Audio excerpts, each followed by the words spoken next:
ನಮ್ಮ ದೇಹದ ಒಳಗೆ ಪ್ರಾಣಶಕ್ತಿಯನ್ನ ಕೊಡುವಂತಹ ಉಸಿರಾಟದ ದೇವತೆ ಮುಖ್ಯ ಪ್ರಾಣದೇವರು.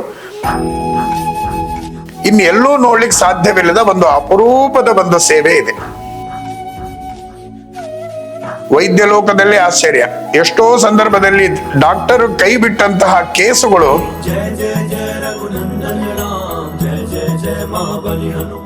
100% ಇಲ್ಲಿ ಸಂಪೂರ್ಣವಾಗಿ ಫಲಾನುಭವಿಗಳಿದ್ದಾರೆ. ಇಲ್ಲಿ ನಾವು ಪ್ರಾರ್ಥನೆಯನ್ನ ಮಾಡಿದಾಗ ವಿಶೇಷವಾದ ಅನುಗ್ರಹವನ್ನ ಮಾಡ್ತಾರೆ.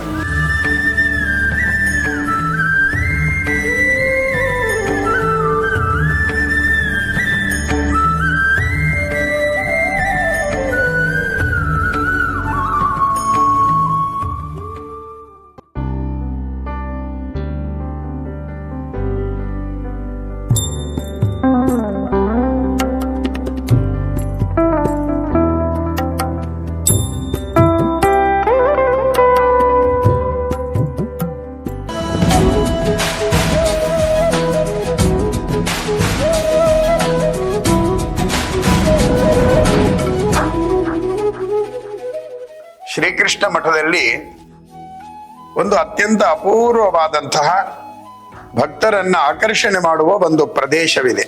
ಅದನ್ನ ನಾವು ಭೋಜನ ಶಾಲೆಯ ಮುಖ್ಯ ಪ್ರಾಣ ದೇವರ ಸನ್ನಿಧಾನ ಅಂತ ಕರಿತೀವಿ.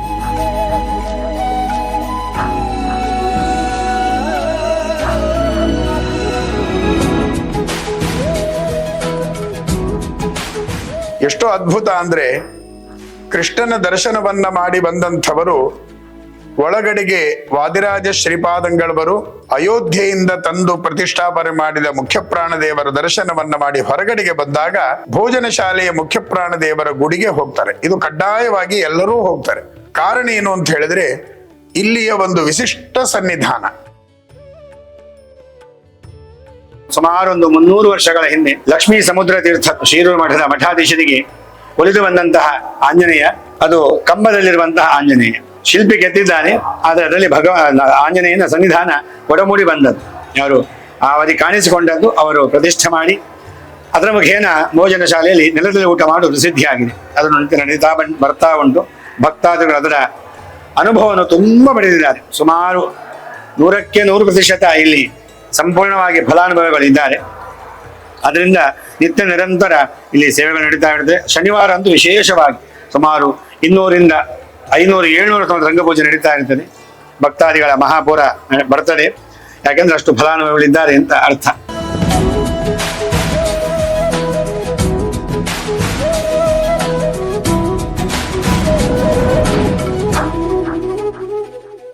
ದೇವರನ್ನ ನಂಬಿದ ಪ್ರತಿಯೊಬ್ಬನೂ ಕೂಡ ಇಲ್ಲಿ ಬಂದು ತನ್ನ ಸನ್ನಿಧಾನವನ್ನ, ತನ್ನ ಭಕ್ತಿಯನ್ನ ಸಮರ್ಪಣೆ ಮಾಡ್ತಾನೆ. ಪ್ರಾಣದೇವರ ಅಲಂಕಾರವನ್ನೇ ನೋಡ್ಬೇಕು, ಎಷ್ಟು ಅದ್ಭುತವಾದದ್ದು. ನಮ್ಮ ದೇಹದ ಒಳಗೆ ಪ್ರಾಣಶಕ್ತಿಯನ್ನ ಕೊಡುವಂತಹ ಉಸಿರಾಟದ ದೇವತೆ ಮುಖ್ಯ ಪ್ರಾಣದೇವರು.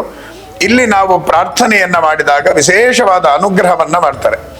ಈ ಸನ್ನಿಧಾನದಲ್ಲಿ ರಂಗಪೂಜೆ, ಅಭಿಷೇಕ ಇದೆಲ್ಲ ವಿಶಿಷ್ಟವಾದ ಸೇವೆಗಳಾದ್ರೆ, ಮತ್ತು ದೀಪಾರಾಧನೆ ಇವೆಲ್ಲ ವಿಶೇಷ ಸೇವೆಗಳಾದ್ರೆ, ಇನ್ನೆಲ್ಲೂ ನೋಡ್ಲಿಕ್ಕೆ ಸಾಧ್ಯವಿಲ್ಲದ ಒಂದು ಅಪರೂಪದ ಒಂದು ಸೇವೆ ಇದೆ. ಇವತ್ತು ಯಾಂತ್ರಿಕ ಯುಗದ ವೈಭವದಲ್ಲಿ ನಾವು ಇದ್ದೇವೆ. ಆದ್ರೆ ಈ ಸನ್ನಿಧಾನವನ್ನ ನೋಡಿದಾಗ ದೇವರ ಬಗ್ಗೆ ಎಷ್ಟು ಜಾಗೃತಿ ಇವತ್ತೂ ಇದೆ ಎಂಬುದನ್ನ ಅನುಭವಿಸುವಂತಹ ಒಂದು ಸುವರ್ಣಾವಕಾಶ. ಈ ದೇವರ ಸೇವೆಯನ್ನ ಮಾಡುವಂತಹ ಪ್ರತಿಯೊಬ್ಬ ಭಕ್ತನು ಅವನು ನೆಲದ ಮೇಲೆ ಊಟ ಮಾಡುವ ಒಂದು ಪದ್ಧತಿ ಇದೆ. ಎಲೆಯನ್ನು ಹಾಕಿಕೊಳ್ಳುವುದಿಲ್ಲ, ತಟ್ಟೆಯನ್ನು ಹಾಕಿಕೊಳ್ಳುವುದಿಲ್ಲ, ಕೇವಲ ನೆಲದಲ್ಲಿ ಆ ನೆಲವನ್ನ ಒಮ್ಮೆ ನೀರಿನಿಂದ ತೊಳೆದು ಶುಚಿ ಮಾಡಿಕೊಂಡು ಅದರ ಮೇಲೆ ಅನ್ನ, ಸಾರು, ಪಾಯಸ ಹಾಕಿಕೊಂಡು ಸಂತೃಪ್ತಿಯಿಂದ ಊಟ ಮಾಡ್ತಾರೆ. ಅಸಡ್ಡೆ ಇಲ್ಲ. ಇವತ್ತು ಹೊರಗಿನ ಜನ ಅನ್ನಬಹುದು, ಏನಿದು ನೆಲದಲ್ಲಿ ಊಟ ಮಾಡ್ತಾರೆ ಅಂತ. ಆದರೆ ಭಕ್ತಿಗೆ ಯಾವ ಚೌಕಟ್ಟೂ ಇಲ್ಲ. ಶುದ್ಧವಾದಂತಹ ವ್ಯಕ್ತಿತ್ವದ ಭಕ್ತರು ಇಲ್ಲಿ ನೆಲದಲ್ಲಿ ಊಟವನ್ನ ಮಾಡ್ತಾರೆ. ಅನೇಕ ಕಾಯಿಲೆಗಳು ಇವತ್ತಿಗೂ ಸಾಕ್ಷಿಯಾಗಿ ನಿಂತಿದೆ. ತುಂಬಾ ಆಶ್ಚರ್ಯ ಅಂದ್ರೆ, ವೈದ್ಯ ಲೋಕದಲ್ಲಿ ಆಶ್ಚರ್ಯ. ಎಷ್ಟೋ ಸಂದರ್ಭದಲ್ಲಿ ಡಾಕ್ಟರ್ ಕೈ ಬಿಟ್ಟಂತಹ ಕೇಸುಗಳು ಭೋಜನ ಶಾಲೆಯ ಪ್ರಾಣದೇವರ ಪ್ರಸಾದ ಸ್ವೀಕಾರ ಮಾಡಿದಂತಹ ವ್ಯಕ್ತಿಗಳು ಇವತ್ತಿಗೂ ಕೂಡ ಆರೋಗ್ಯವಂತರಾಗಿದ್ದಾರೆ.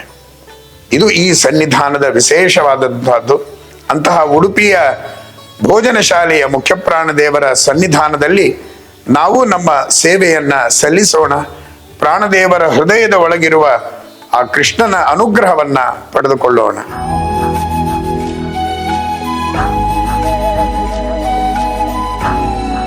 ಇಲ್ಲಿನ ಪೂಜಾ ಕೈಂಕರ್ಯಗಳು ಸುಮಾರು ಬೆಳಿಗ್ಗೆ 5 ಗಂಟೆಗೆ ಆರಂಭ ಆಗ್ತದೆ. ಅಲ್ಲಿಂದ ಹಿಡಿದು ನಿರ್ಮಾಲ್ಯ ವಿಸರ್ಜನೆ, ಅಭಿಷೇಕಾದಿಗಳು ನಡೆದು ಸುಮಾರು 7:30-8 ಗಂಟೆಯೊಳಗೆ ಪೂಜಾದಿ ಕೈಂಕರ್ಯಗಳು ಮುಗಿಯುತ್ತವೆ. ಇಲ್ಲಿ ವಿಶೇಷವಾಗಿ ಪಂಚಾಮೃತಾಭಿಷೇಕ, ವಾಯುಸ್ತುತಿ ಪುರಶ್ಚರಣೆ ಹೋಮ, ಅಭಿಷೇಕಾದಿಗಳು, ಪುನಶ್ಚರಣೆ ಪಾರಾಯಣ, ಅದರೊಟ್ಟಿಗೆ ಮಧ್ವಾಭಿಷೇಕ ಮುಖ್ಯ ಪ್ರಾಣನಿಗೆ ವಿಶೇಷವಾಗಿ ಅದು ಹೇಳಲ್ಪಟ್ಟಿದೆ. ಅದನ್ನು ಇಲ್ಲಿ ವಿಶೇಷವಾಗಿ ಭಕ್ತರು ನಡೆಸುತ್ತಾರೆ. ತದನಂತರದಲ್ಲಿ ಮಧ್ಯಾಹ್ನ ಪರ್ಯಾಯ ಸ್ವಾಮಿಗಳು ಬಂದು ಪೂಜೆ ಮಾಡುತ್ತಾರೆ. ನಂತರದಲ್ಲಿ ಸಾಯಂಕಾಲ ಸುಮಾರು 5:45-6 ಗಂಟೆ ಹೊತ್ತಿಗೆ ರಂಗಪೂಜೆ ಅಂತ ನಡೀತದೆ. ದೀಪವನ್ನು ಇಕ್ಕಲಗಳಲ್ಲಿ ಹಚ್ಚಿ ಮಧ್ಯದಲ್ಲಿ ನೈವೇದ್ಯವನ್ನು ಇಟ್ಟು ಪ್ರಾಣವರಿಗೆ ಸಮರ್ಪಣೆ ಮಾಡಿ ಅದನ್ನು ವಿಶೇಷವಾಗಿ ನಡೆಸುತ್ತಾರೆ. ಇಲ್ಲಿ ಈ ಪ್ರಾಂತದಲ್ಲಿ ಮತ್ತು ಹೊರಗಿನವರು ಬಂದು ಅಧಿಕವಾಗಿ ಈ ಸೇವೆಯನ್ನು ಕೊಡ್ತಾರೆ. ತಮ್ಮ ಅಭೀಷ್ಟಗಳನ್ನು ಪೂರೈಸಲು ಮತ್ತು ಅಭೀಷ್ಟ ಪೂರೈಸಿದ್ದರಿಂದ ಎರಡೂ ಸೇವೆಗಳನ್ನು ಇಲ್ಲಿ ಬಂದು ಮಾಡುತ್ತಾರೆ.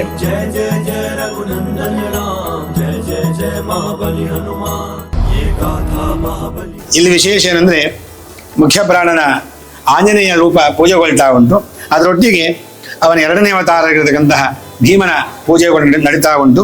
ಅದರೊಟ್ಟಿಗೆ ಕಲಿಯುಗದಲ್ಲಿ ಬಂದಂತಹ 3ನೇ ಅವತಾರ ಮಧ್ವರ ಕೂಡ ಆರಾಧನೆ ನಡೀತಾ ಇರ್ತದೆ. ಹಾಗೆ ಹನುಮ ಭೀಮ ಮಧ್ವ, ನಾನು ಮೊದಲೇ ಮಂಗಳ ಶ್ಲೋಕ ಹೇಳಿದ ಹಾಗೆ ಪ್ರಥಮೋ ಹನುಮನ್ನಾಮ ದ್ವಿತೀಯೋ ಭೀಮ ಏವಚ ಪೂರ್ಣ ಪ್ರಜ್ಞ ತೃತೀಯಸ್ತು ಭಗವತ್ ಕಾರ್ಯ ಸಾಧಕ ಅಂತ ಹೇಳುವ ಹಾಗೆ ಅವತಾರ ತ್ರಯದಲ್ಲಿ ಭಗವಂತನ ಸೇವೆ ಮಾಡಿ ಅದೇ ಭಗವಂತನ ಭಕ್ತರ ಉದ್ಧಾರವನ್ನು ಮಾಡುವಂತಹ ವಿಶೇಷವಾದಂತಹ ರೂಪದ ಶಕ್ತಿಯ ಆರಾಧನೆ ನಡೀತಾ ಉಂಟು. ಇಲ್ಲಿ ಅನೇಕ ಭಕ್ತರು ಬರ್ತಾ ಇರಬೇಕು. ಇದರ ಅನುಭವವನ್ನು ತಾವು ಪಡಿಬೇಕು ಅಂತಾದರೆ ಉಡುಪಿಯ ಕ್ಷೇತ್ರಕ್ಕೆ ಬನ್ನಿ, ಭೋಜನ ಶಾಲೆಯ ಪ್ರಾಣದೇವ ದರ್ಶನವನ್ನು ಮಾಡಿ ಅನುಗ್ರಹವನ್ನು ಪಡೆದು ಸುಖ ಶಾಂತಿಯ ಜೀವನವನ್ನು ನಡೆಸಬಹುದು.